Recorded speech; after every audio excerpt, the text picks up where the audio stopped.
안녕하십니까 셀러먼 여러분들. 네, 재성TV 문재성입니다.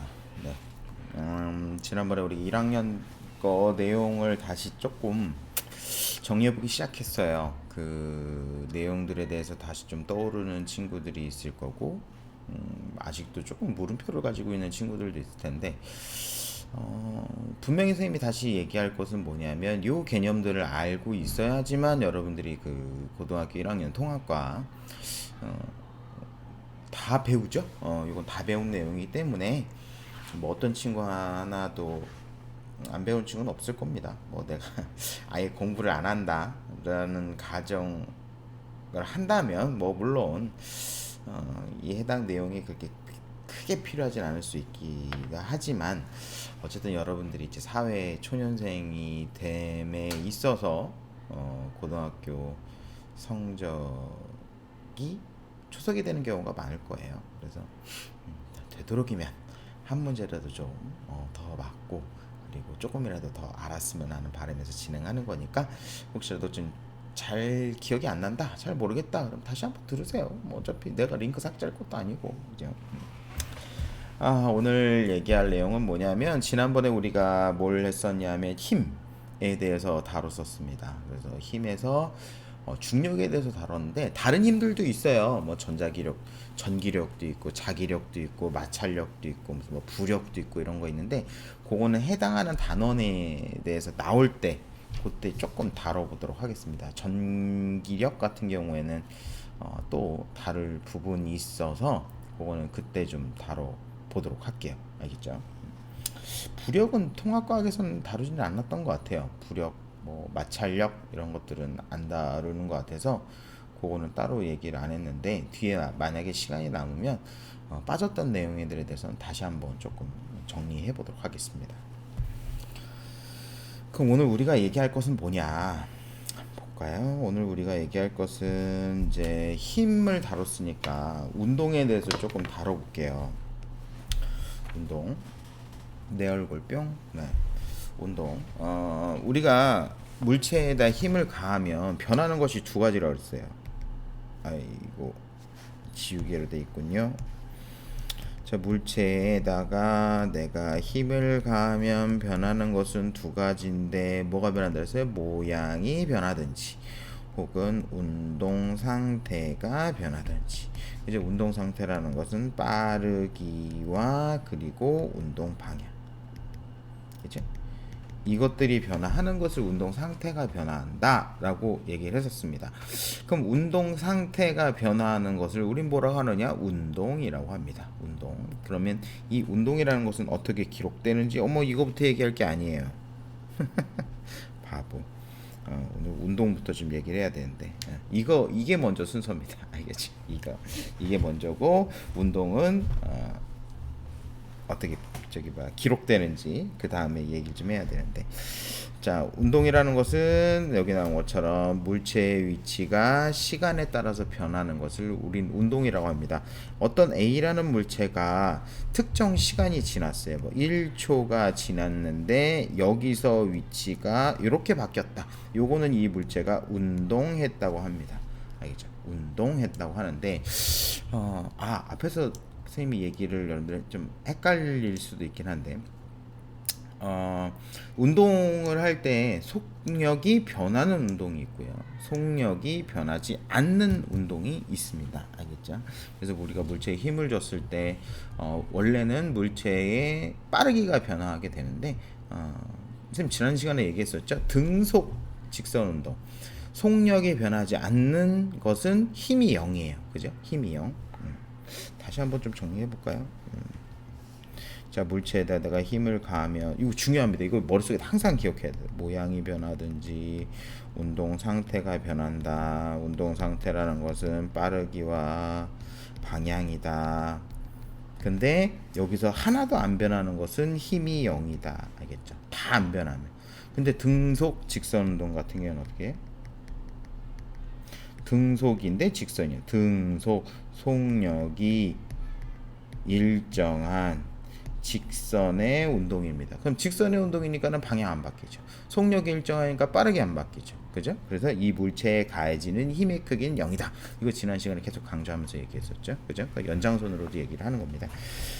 물체의 위치라고 하는 것은 뭐냐면 여기 나온 것처럼 기준점으로부터 표현을 하게 돼요. 이게 여러분들 고등학교 때 개념이 들어가게 되면 우리는 단순히 속력이라는 개념을 쓰게 되는데 고등학교 때에서는 위치라기보다 변위라는 표현을 쓰게 됩니다. 변위. 변위는 뭐냐면 우리는 그냥 단순히 거리를 따져요. 단순히 거리 따집니다. 여기서부터 여기까지 얼마큼 이동했느냐, 이 시간 동안 너는 얼마큼 이동했느냐, 이걸 따지는 게 우리가 거리고요. 변위라고 하는 것은 기준점, 뭐 지금 선생님 기준으로 왼쪽입니다. 왼손에서 이제 오른손으로 갔어요. 그럼 얘는 오른쪽으로 운동을 했죠. 이 방향까지 같이 묶이는 겁니다. 오른쪽으로 뭐 1m 딱 이런 식으로. 그러면 오른손이 기준이라면 얘는 어떻게 돼가? 왼손으로 1m.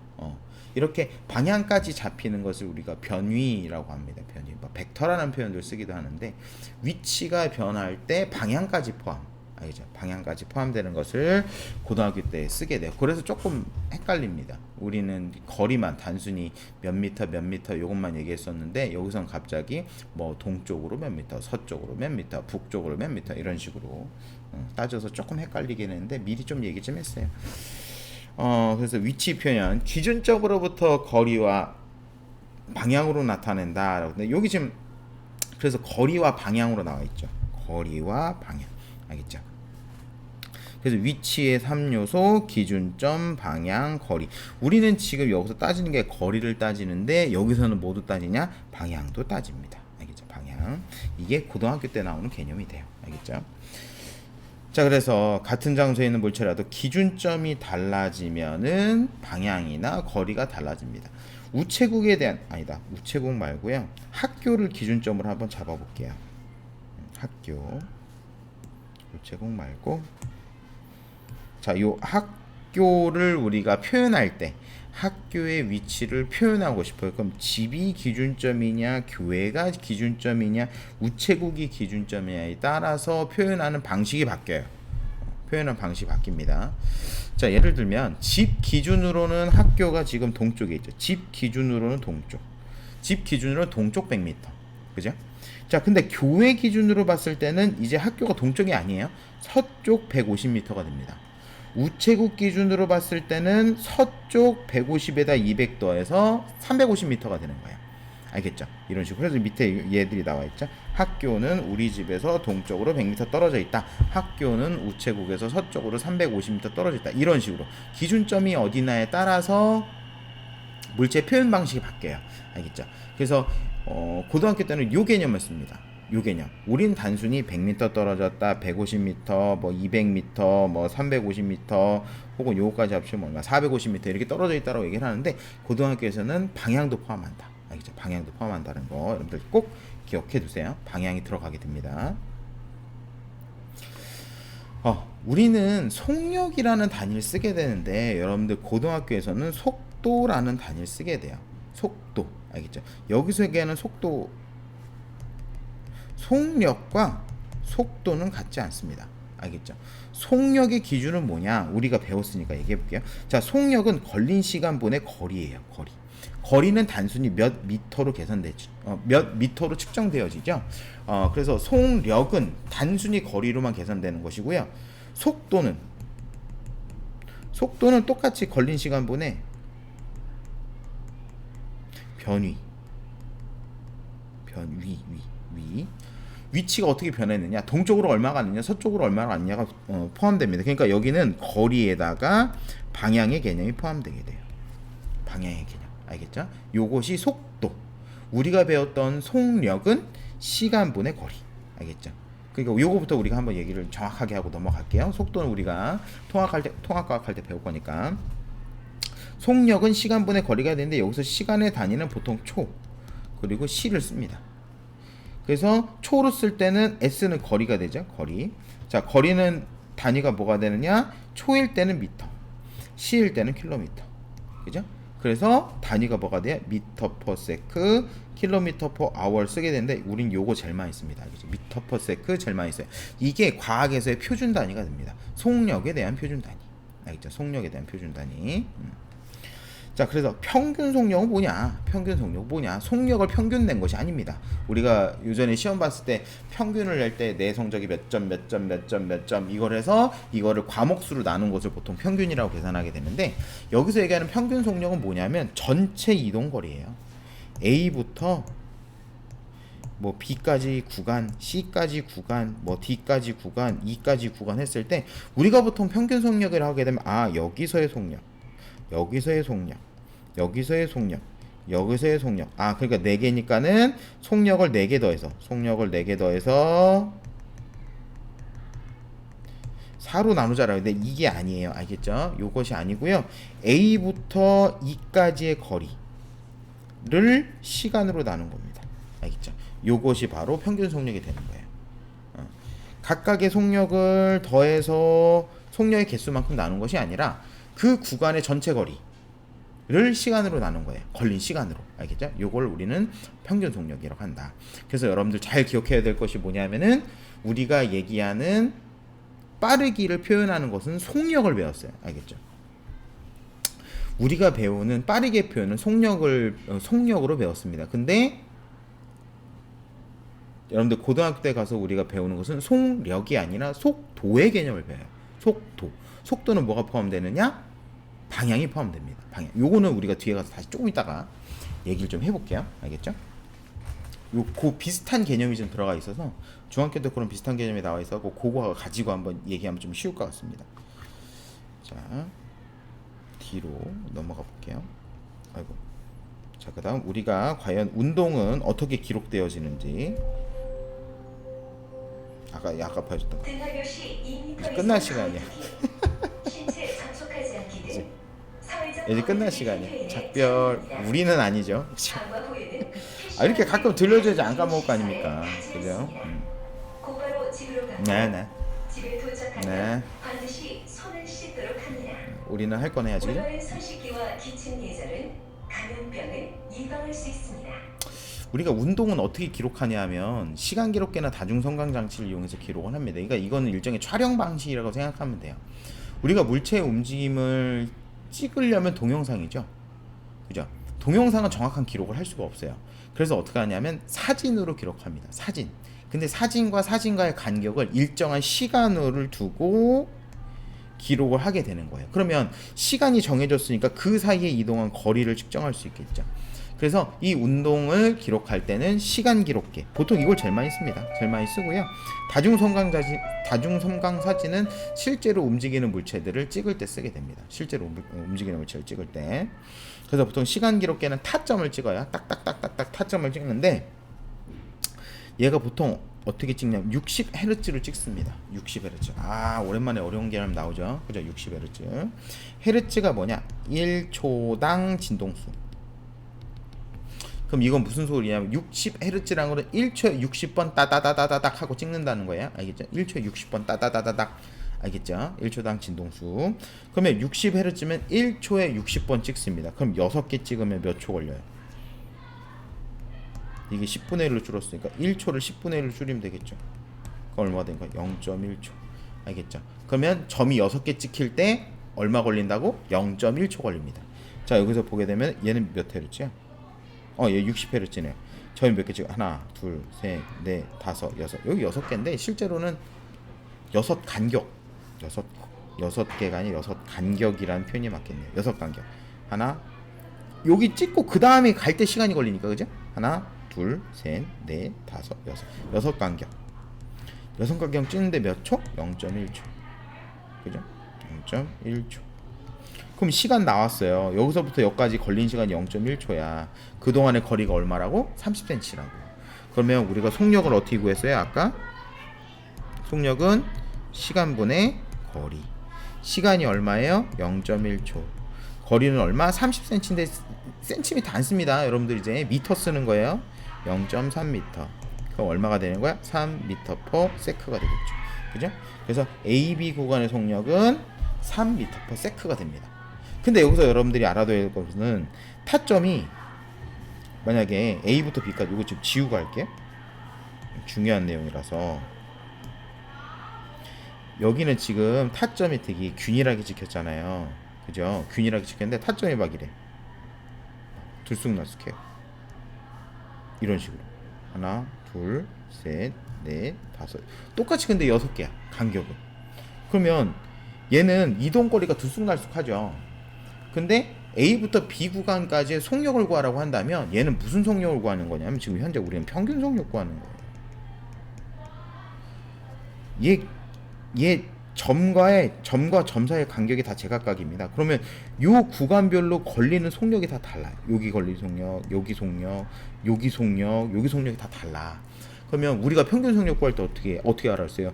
얘의 속력을 구해갖고 6으로 나눕니까? 아니죠, 그죠? 여기서부터 여기까지 전체 거리가 얼마? 30cm. 여기서 여기까지 시간이 얼마? 6타점이니까는 몇 초? 0.1초. 이걸로 계산하는 거예요. 그러니까 우리가 지금 구하는 방식은 평균 속력을 구하는 방식입니다. 알겠죠? 평균 속력을 구하는 방식. 자, 그럼 이 타점 사이의 간격과 속력 관계는 어떠냐? 타점 사이의 간격이 넓을수록 속력이 빠릅니다. 자, 그럼 속력이 빠르다는 것은 같은 시간 동안에 거리가 어떻게 돼요? 짧아야 돼요? 커야 돼요? 거리가? 커야 되겠죠. 그죠? 그러니까 여러분 생각해봐. 내가 이 친구랑 내 친구랑 달리기를 하는데 나는 친구랑 동시에 출발했어. 근데 친구가 나보다 더 멀리 가. 그러면 친구는 나보다 빨라요, 느려요? 빨라요. 그럼 속력이 큰 거지. 그죠? 그럼 나랑 이 친구랑 동시에 같은 시간만큼 달렸을 거 아니에요? 이 친구가 나보다 더 시간을 더 많이 쓴 건 아닐 거 아니에요. 그죠? 그렇기 때문에 같은 시간 동안 거리가 늘면 늘수록 어떻게 되냐면 속력이 빠릅니다. 그럼 우리가 여기서 적용하면 어떻게 되는 거야? 같은 시간 동안에 그러니까 찍히는 점과 점 사이의 거리가 멀면 멀수록 어떻게 되는 거예요? 속력은 빠르다. 이렇게 되는 거야. 알겠죠? 속력은 빠르다. 알겠지? 여기서 보면 알 수 있겠죠. 자, 얘는 점의 개수를 보면 간격의 개수 하나, 둘, 셋, 넷, 다섯 개, 그죠? 5개. 여기서도 5개 따져볼게요. 하나, 둘, 셋, 넷, 다섯. 똑같은 시작점인데 여기는 5 간격이 이만큼, 그죠? 밑에는 5 간격이 이만큼, 그죠? 그러면 같은 시간 동안에 누가 더 많이 갔어? 위에 게 많이 갔어요. 그럼 누가 빨라? 위에 게 빨라. 이렇게 이해하면 훨씬 쉽겠죠. 같은 시간 동안에 타점 그냥 간격의 수를 세면 됩니다. 똑같은 간격 개수를 셌을 때 이건 시간이죠. 간격의 개수는 시간입니다. 간격 하나당 시간이 똑같기 때문에 5 간격을 똑같이 세면은 시간은 똑같은 거예요. 위 A나 B나. 알겠죠? 그럼 우리가 개수를 따져봤을 때 위에 5 간격, 아래 5 간격을 봤을 때 손가락으로 표시하면 안 되겠고. 자, 위에 A 5 간격, B 5 간격을 봤을 때 이 간격 개수는 똑같은데 길이가 다르죠. 그죠? 그래서 길이가 길면 길수록 빠르다. 알겠죠? 빠르다. 여기서 중요한 것도 하나 나오네. 타점 사이의 간격이 일정하면 속력이 일정하다. 알겠죠? 왜냐? 타점 하나 간격당 걸리는 시간이 똑같기 때문에 똑같은 시간당 이동하는 거리가 똑같으면 속력은 똑같은 거죠. 그죠? 굉장히 쉬운 개념이 됩니다. 자, 물체의 속력 변화. 자, 간격이 넓어졌어요. 요랬던 간격이 넓어졌어요. 그럼 어떻게 돼? 속력이 증가한 거죠. 같은 간격에서 동일한 간격은 너비라고도 표현될 수 있으니까 뭐라고 얘기할까요? 동일한 간격 수. 알겠죠? 얘는 지금 하나당, 그죠? 하나의 간격당 거리가 어떻게 됐어요? 하나의 간격당 거리가 늘어났어요. 그죠? 하나의 간격당 거리가 늘어났으니까 어떻게 돼요? 하나 간격에 걸리는 시간이 똑같아. 그럼 똑같은 시간당 더 많이 갔어. 그럼 더 빠른 거죠. 그죠? 반대로 얘는 그러니까 이랬던 간격이 좁아졌어요. B는. 그죠? 그럼 얘는 어떻게 돼? 똑같은 시간 동안 이동한 거리가 짧아요. 그럼 느려진 거죠. 그죠? 속력이 감소. 그래서 우리가 요렇게 변하는 것만으로, 폭의 변화만으로도 속력이 빨라지는지 느려지는지 우리가 알 수가 있습니다. 이게 왜 중요하냐면 우리가 자유낙하 분석할 때 중요해요. 자유낙하 분석할 때. 자, 이거 한번 보겠습니다. 자, 그 다음 우리 속력 얘기했죠. 자, 등속 낙하 말고요. 힘을 받지 않는 거죠. 이거 아까 선생님이 앞에서 얘기했던 거예요. 어, 속력이 일정한 거. 속력이 일정한 것은 힘을 받는다 안 받는다? 안 받는다. 알겠죠? 근데 우리가 보통 오해하는 것이 뭘 오해하냐면 아까 선생님 얘기했던 거. 나는 분명히 얘를 밀고 있어요. 힘을 줘서 밀고 있습니다. 우리 힘 앞에서 얘기했으니까 내가 10N을 밀고 있어요. 근데 이 물체가 등속 직선 운동하고 있습니다. 선생님 저는 힘을 10N을 주고 있는데 이 물체는 등속 직선 운동하고 있습니다. 그러면 등속 직선 운동은 결과적으로 힘을 줘야지 등속 직선 운동하는 거 아닙니까? 라고 질문할 수 있는데 이 10N이 어떻게 된 거예요? 0으로 바뀝니다. 왜냐? 마찰력이 존재하기 때문에. 그죠? 마찰력이 얼마만큼 존재해요? 10N만큼 존재합니다. 그래서 방향이 반대니까 어떻게 돼요? 10 빼기 10 빵. 그죠? 이렇게 0이 된 힘을 우린 뭐라고 하냐면 알짜 힘이라고 합니다. 계산되어진 힘. 알겠죠? 내가 순수하게 준 힘을 얘기하는 것이 아니라 주변에서 마찰력이라든가 혹은 저항 혹은 뭐 추가적으로 더 같은 방향으로 가해진 힘들이 모두 다 계산되어진 총합의 힘을 우리는 알짜 힘이라고 합니다. 그럼 이 알짜 힘이 0이 됐을 때 이 물체는 무슨 운동하느냐? 등속 직선 운동하고 있습니다. 등속 직선 운동. 자, 그래서 여기 보게 되면 알짜 힘을 받지 않는 물체 운동. 그래서 물체의 운동 상태가 변하지 않습니다. 즉 운동 상태는 무엇과 무엇이라고요? 빠르기와 방향이에요. 근데 이게 안 변한다. 빠르기도 안 바뀌고 방향도 안 바뀌어요. 그럼 무슨 운동? 등속 직선 운동. 라임이 맞지? 그죠? 비트가 맞죠, 그죠? 쇼미더머니 봐야 되는데. 자, 정지한 물체는 계속 정지합니다. 왜냐하면 얘가 빠르기가 변하면 안 되겠죠, 그죠? 빠르기가 변하면 운동을 시작하니까, 그죠? 그래서 정지하는 것은 계속 정지, 운동하는 것은 등속 직선 운동. 그러니까 이게 무슨 소리냐면 내가 우주 공간에서 가만히 있던 물체 그냥 뒀어요. 이렇게 둥 떠 있는 데를 뒀습니다. 그럼 얘는 중력을 받지 않으니까 둥실둥실 떠 있겠죠. 이게 초코펜이 이렇게 둥실둥실 떠 있겠죠, 그죠? 정지. 내가 힘을 톡 줬어요. 처음에 힘을 줬을 때 뭐가 발생해요? 속력이 발생합니다. 당연히 속력이 발생해요. 근데 내가 한번 이게 접촉하는 손가락이 딱 접촉하는 순간 그때만 힘이 작용하고 떼는 순간 힘은 없죠. 그럼 손을 대는 순간 속력이 증가해서 속력이 발생합니다. 그러다가 어떻게 돼? 내가 준 힘의 크기만큼만 속력이 증가했다 그러니까 속력은 더 이상 증가하지 않고 계속 앞으로 갑니다. 쭉. 그죠? 그럼 이게 무슨 운동하고 있냐? 쭉 등속 직선 운동하고 있는 거죠. 쭉 등속 직선 운동. 그죠? 같은 속력으로 일직선으로 움직인다. 등속 직선 운동. 그지? 자, 그래서 운동하던 물체는 등속 직선 운동합니다. 그래서 여기 나온 것처럼 속력과 운동 방향이 변하지 않는다. 빠르기와 운동 방향이 안 바뀐다. 알겠죠? 다 등속 직선 운동의 예. 자, 드라이 아이스 통 이거 뭐냐면 여기다 구멍 살짝 뚫어 놓고요. 이 안에다 드라이 아이스 집어넣는 거예요. 그럼 이제 드라이 아이스는 어떻게? 승화성 물질이죠. 그럼 드라이 아이스가 뭐로 바뀌어? 이산화탄소로 바뀌겠죠. 우리 배웠으니까 이렇게 하자. 그럼 얘가 어떻게 아래로 막 분출되겠죠. 그럼 바닥에 저항이 없어지면서 어떻게 이게 살짝 떠 있죠. 그래서 툭 밀면 어떻게 되면 등속 직선 운동하면서 갑니다. 그죠? 고무풍선 차도 똑같은 원리예요. 여기를 이제 고무풍선으로 달 거냐, 아니면 드라이 아이스를 이렇게 해갖고 할 거냐, 요겁니다. 에어트랙 위 물체도 마찬가지. 에어트랙은 뭐냐면 반대로 아래에서 공기를 쏘는 거예요. 아래에서 위쪽으로. 그럼 여기 위에 있는 물체가 둥실둥실 떠 있죠. 그럼 툭 밀면 어떻게 돼? 마찰이 발생하지 않기 때문에 등속 직선 운동 이렇게 합니다.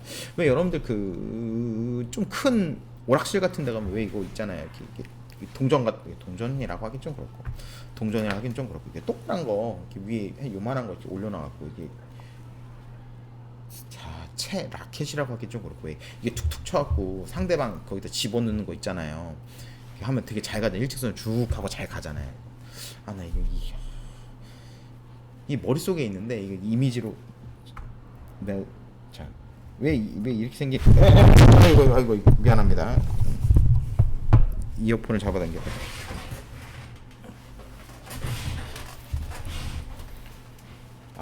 너무 열정적으로 수업하려고 그랬어. 왜 이렇게 해서 상대방 꼴대 있고요. 여기 이렇게 동그란 거 해갖고 뭐 툭툭툭 막 쳐가지고 집어넣는 거 있잖아요. 여기 보면 여기 아주 미세한 구멍들이 퐁퐁퐁 뚫려 있어요. 여기 대부분 밑에서 바람 나옵니다. 그거랑 똑같아요. 에어트랙. 에스컬레이터 마찬가지고요. 자동 보도, 무빙워크. 무빙워크. 야, 이 자동 보도라고 하네. 무빙워크. 센세이션한데? 무빙워크 자동 보도입니다. 컴퓨터 벨트. 자동 보도라 그래갖고 근데 무슨 소리인지 했네요. 자동보도 무빙워크입니다. 무빙워크. 자, 컨베이어 벨트 위의 운동. 이것도 전부 다 등속 직선 운동 하고 있죠.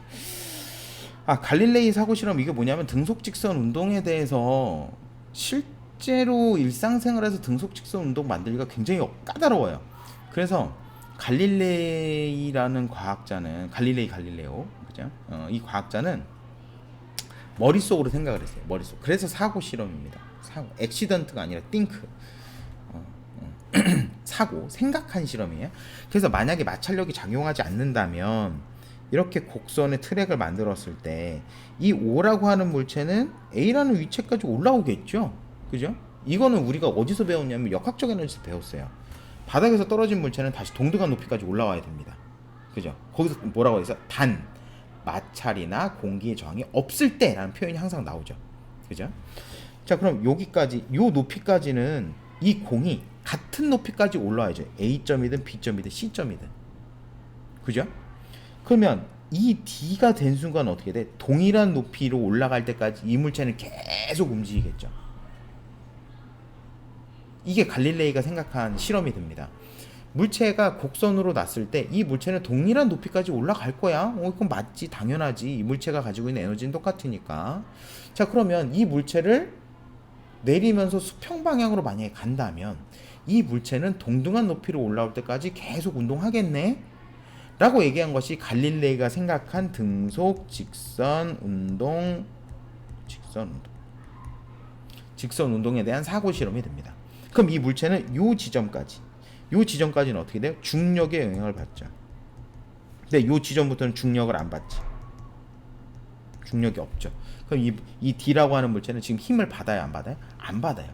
그럼 이 물체는 무슨 운동하고 있다? 등속 직선 운동하고 있다. 이것이 바로 갈릴레이가 생각한 사고 실험이 됩니다. 알겠죠? 액시던트 아니라 그랬어요. 띵크, 머릿속으로 한 실험이 됩니다. 굉장히 똑똑한 사람이죠. 그죠? 여기 지금 밑에 결론, 운동하는 물체에 힘이 작용하지 않으면 물체는 등속 직선 운동한다. 이것이 바로 갈릴레이가 머릿속으로 생각한 실험이 됩니다. 등속 직선 운동. 자, 그다음 관성 볼게요. 우리 요까지만 하고 좀 정리, 요까지만 하고 끝내면 될 것 같습니다. 왜냐면 우리 다음 시간에 운동 에너지, 위치 에너지 다시 한번 좀 정리가 좀 필요해서 낙하와 그거에 대해서 좀 정리 좀 할게요. 그래서 오늘은 이제 관성까지만 정리하고 끝내겠습니다. 우리가 관성이라고 하는 거를 자세하게 다루진 않았었는데 관성이 굉장히 중요해요. 관성이라고 하는 것은 선생님이 이렇게 설명했을 거예요. 고집 부리는 게 관성이에요. 그래서 여기 나온 것처럼 그대로 유지하려고 합니다. 이 고집이 무슨 고집이냐면 운동하는 거는 계속 운동하려고 해요. 정지한 거는 계속 정지하려고 그래요. 정지. 고집 부리는 거죠. 운동하는 물체는 야 멈춰야 돼. 아니야, 나 운동할 거야. 계속 이 방향으로 갈 거야. 이게 바로 이제 관성이 되고요. 정지해 있는 물체는 반대로 아니야, 난 계속 정지해 있을 거야 라고 하는 것이 바로 관성이 됩니다. 그래서 운동하는 물체가 가진 것은 운동관성, 정지해 있는 물체가 갖는 것은 정지관성이라고 해요. 알겠지? 근데 이제 기억이 조금씩 새록새록 나죠. 자, 관성은 질량이 클수록 관성이 큽니다. 즉 무거운 물체일수록 관성이 커요. 그래서 질량이 클수록 보통 우리가 무게가 무겁다라고 얘기를 하니까, 그래서 질량이 크면 클수록 운동 상태를 변화시키기가 어렵습니다. 운동하고 있는 물체를 정지시키기가 어렵고요, 정지해 있는 물체를 운동시키기가 어려워요. 자, 그러니까 이렇게 생각하면 돼요. 작은 차랑 그러니까 자전거가 있고요. 그리고 커다란 트럭이 있어요. 얘네가 서로 같이 브레이크를 동시에 같은 속력으로 움직였을 때 브레이크를 밟았을 때 자전거는 빨리 쓸 수 있지만은 자동차는 서기가 굉장히 어렵습니다. 왜냐하면 얘가 가지고 있는 운동 관성이 크기 때문에. 운동 관성이 크기 때문에 이거를 여러분들 저기서 배워요. 여러분들 그 통합과학에서 배웁니다. 운동량이라고 해서 배우게 되는데 그때 필요한 기본 개념이 관성이에요. 알겠죠? 그래서 선생님이 지금 설명을 해주고 있는 겁니다. 그래서 그 얘 보게 되면 자동차보다 기차가 멈추기 어렵습니다. 그래서 기차는 여러분들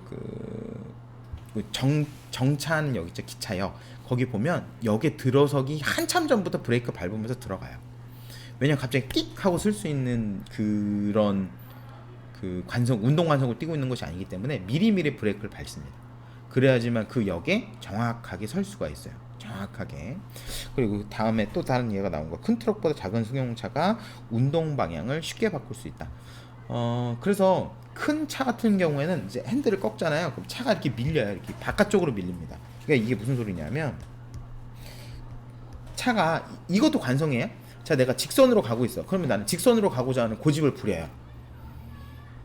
근데 나는 핸들을 만약에 왼쪽으로 꺾어야 돼. 내가 이렇게 왼쪽으로 꺾어야 돼요. 이렇게 차가 왼쪽으로. 그러면 뭐가 바뀌는 거야? 운동 상태가 바뀌죠. 운동 상태가 바뀌어. 왼쪽으로 꺾이려고 하는 운동 상태가 바뀝니다. 근데 나는 직선으로 가려고 하는 관성이 크기 때문에 실제로는 내가 이렇게 돌고 싶어도 차는 어떻게 도냐면 이렇게 돌아요. 파란색 화살표로 돕니다. 나는 빨간색 화살표로 움직인다고 생각했고 핸들을 꺾어도 파란색 화살표로 이렇게 멀리 돌아요. 그 이유가 왜 그러냐면 직선으로 움직이려고 하는 관성이 작용하기 때문에 그렇습니다. 알겠죠? 직선으로 작용하려고 하는 관성 때문에. 자, 관성 현상에 이해 볼게요. 정지 관성을 정지 상태를 유지하려는 관성. 선생님이 이거 정지 관성이라고 그랬죠. 그죠?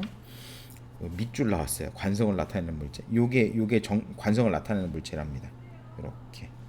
이렇게 그죠? 자, 그래서 종이를 튕기면은 여기 컵 위에다가 종이 올려놓고요. 원래는 요 상태가 되겠죠. 이렇게 동전을 올려놨을 때 그 종이를 탁 치면 동전이 아래로 땡그랑하고 떨어지는 거. 왜 요거 있잖아요. 테이블보에다가 위에다가 이렇게 올려놓고 테이블보 한꺼번에 싹 빼면은 위에 있는 식기들이 이제 멈춰 있는. 요것도 뭐가 되는 거예요? 정지관성이 됩니다. 이 식기들이 정지관성이 되겠죠.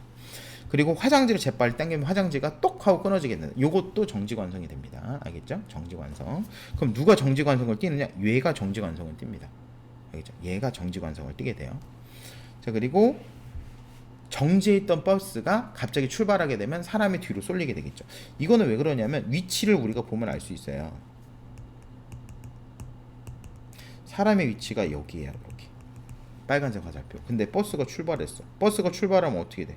버스의 위치가 옮겨가죠. 그죠? 그럼 사람들이 어떻게 돼? 이 위치에 있으려면 어디로 가는 거야? 뒤로 가겠죠. 뒤로. 그죠? 그러니까 몸이 어디로 쏠려? 뒤로 쏠리는 거야. 버스가 출발할 때. 붕 하고 뒤로. 붕 하고 뒤로 쏠리는 이유가 나의 위치에 대한 관성이 작용하고 있기 때문에 그래요. 그 위치를 유지하기 위해서 몸이 뒤로 쏠리게 됩니다. 알겠죠? 여기 이거 좀 어려운 내용 나왔네요. 실을 재빨리 당기면 아래쪽에 그 실 A 실과 B 실이 있는데 밑에 있는 B 실이 끊어지게 돼요. 그 이유는 왜 그러냐면 요 추가 정지 상태를 유지하려고 하는 정지 관성을 띠고 있기 때문에 그렇습니다. 알겠죠? 근데 내가 이 정지 관성을 무너뜨리는 방법이 있어요. 정지 관성을 무너뜨리려면 여러분 이거 잘 생각해봐. 내가 이 고집 부리는 사람을 무너뜨리고 싶으면 어떻게 해야 돼요? 고집 부리는 사람한테 강하게 하면 이게 무너지지 않지. 더 고집 부리죠. 그럼 내가 이걸 무너뜨리려면 어떻게 해야 돼? 살살살살 달래야죠. 그죠? 살살살살 달래면은 이 관성도 마찬가지로 무너지게 됩니다. 그럼 어떻게 되냐? 이 관성에 의해서 중간에 껴있는 추에 의해서 이 A라는 실을 끊고 싶은데 안 끊어져요. 그럼 어떻게 되냐면 이 추를 살살 달래면 돼. 그럼 어떻게 하느냐? 천천히 잡아당기면 됩니다. 천천히 잡아당기면 A 실이 뚝 하고 끊어지게 돼요. 이 화장지도 마찬가지. 아까 얘기했던 화장지. 이 화장지도 어떻게? 이 화장지의 정지관성을 무너뜨리고 싶어. 정지관성을 무너뜨리고 싶으면 어떻게 하면 돼? 휴지를 빨리 잡아당기는 것이 아니라 천천히 잡아당기면 휴지가 쓱 하고 딸려 나오죠. 쓱 하고 빠져나오게 되겠지, 그죠? 자, 반대로 운동 상태를 유지하려고 하는 관성. 자, 달리던 사람이 돌부리에 넘어졌다. 사람이 앞으로 움직이는데 갑자기 정지하게 됐어. 그럼 앞으로 폭 하고 이제 고꾸라져서 넘어지게 되겠죠. 왜냐하면 사람은 앞으로 움직이려고 하는 지금 관성을 가지고 있기 때문에. 자, 망치자루 바닥에 치면 망치랑 망치 자루가 같이 내려오다가 꽝 하고 바닥에 부딪히게 됩니다. 꽝 하고 바닥에 부딪히면서 어떻게 돼요? 이 망치 자루가 정지하게 되고요. 이 망치 위에 있는 망치 머리는 아래쪽으로 내려가려고 하는 관성 때문에 아래로 쑥쑥쑥 이제 박히게 되는 겁니다. 박히게 되고요. 우산 터는 것보다 여러분들 옷 혹은 뭐 이불 이 먼지 털 때 마찬가지인데 붙어 있던 것을 어떻게 팍 치면 어떻게 돼요? 이 먼지는 정지해 있으려고 하는데 이불이나 옷이 움직이니까는 여기서부터 먼지가 똑 하고 떨어져 나오게 되겠죠. 그죠? 이런 것들도 바로 이제 관성에 의한 작용이 됩니다. 요거는 이제 정반대가 되겠죠. 이 버스. 그죠? 이 버스는 정반대가 되겠죠. 아까는 정지하던 것이 움직이는 것. 지금은 움직이던 것이 멈추는 것. 그럼 나는 어떻게 앞으로 가려고 했어요. 앞으로 가고 있는데 갑자기 버스가 멈춰. 그러니까 나는 어떻게 앞으로 가야지. 그러니까 정지하니까 어떻게 돼? 내 몸이 앞으로 쏠리게 되겠죠. 그죠? 이런 식으로 우리가 주변에서 관성에 대한 다양한 예들에 대해서 조금 얘기를 좀 해봤습니다. 다 이거 1학년 때 우리가 다뤘던 내용인데 기억이 가물가물하죠, 그죠? 선생님도 오랜만에 수업 좀 진행해보는 것 같아요, 1학년 수업을. 그래서 오늘 우리가 얘기했던 거는 운동에 대해서 좀 얘기를 좀 해봤습니다. 운동은 어떻게 표현되는지, 그리고 운동을 표현한 단위, 단위는 우리가 속력의 단위 썼고요. 여러분들 이제 고등학교 가면 이제 속도의 단위 쓰게 되는데 그거에 대해서 우리가 간단하게 좀 비교하는 거, 얘를 어떻게 구분하는지에 대해서 좀 얘기 좀 해봤습니다. 그리고 속력이 없을 때, 속력이 없을 때가 아니라 물체에 힘이 작용하지 않을 때 발생하는 운동, 등속 직선 운동이라는 것에 대해서 우리가 좀 얘기 좀 해봤고요. 왜 등속 직선 운동이 발생하는지에 대해서도 얘기를 좀 해봤습니다. 그리고 이제 물체가 자신의 운동 상태를 유지하려고 하는 고집, 그걸 뭐라고 한다 그랬어요? 관성이라고 했죠. 그래서 우리가 관성에 대해서까지 다뤄봤습니다. 정지 관성과 운동 관성, 알겠죠? 이렇게 다뤄봤고요. 그 개념에 대해서는 다시 한번 정리를 잘 해보도록 하겠습니다. 오늘 우리 여기까지 진행하도록 하고요. 다음 시간에 그 다음 내용으로 이어서 진행해 보도록 하겠습니다. 다음 시간까지 여러분들 안녕.